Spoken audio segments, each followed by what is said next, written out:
Open Burp-Suite in Firefox. When Burp-Suite opens, click Next and Start Burp.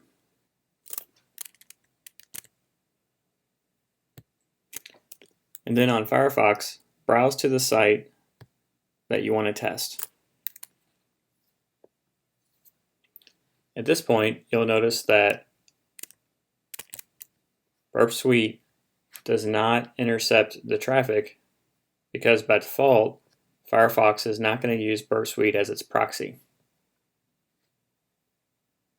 To set up the proxy, we're going to click on the Proxy tab and then the Options subtab. You'll notice that Burp is already listening on a port 8080.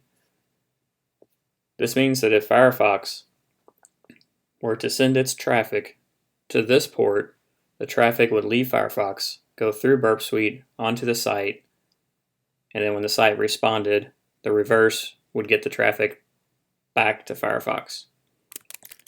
But by default, Firefox is going to use standard ports 80 and 443, avoiding Burp-Suite.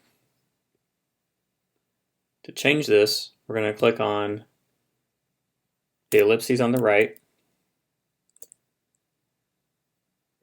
and then we're going to go to Preferences. At the bottom of the General tab is the Network Proxy. Click on Settings, Manual Proxy Configuration, and then here we're going to put in the values that we saw in Burp-Suite. Again, this is localhost interface on port 8080.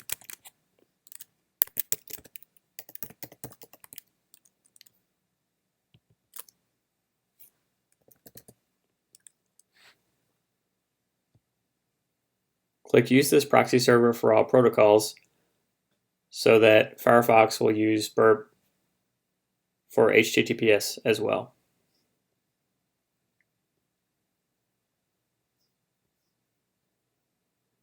When you're done, you can close the preferences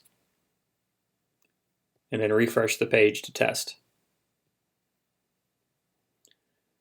Now when you refresh the page, notice that the page hangs. If you go back over to Burp-Suite, the reason for this is that Burp intercepted the request. This means that we've successfully set up Burp-Suite as a proxy for Firefox. If we turn the interception off to allow the request to go onto the server and the server to respond back to Firefox, we'll notice that the page is loading correctly.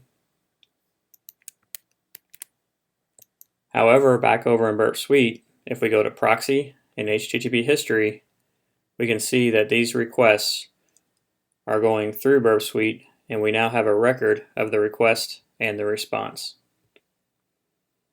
Furthermore, we can intercept requests by turning the interception on and then browsing to the pages.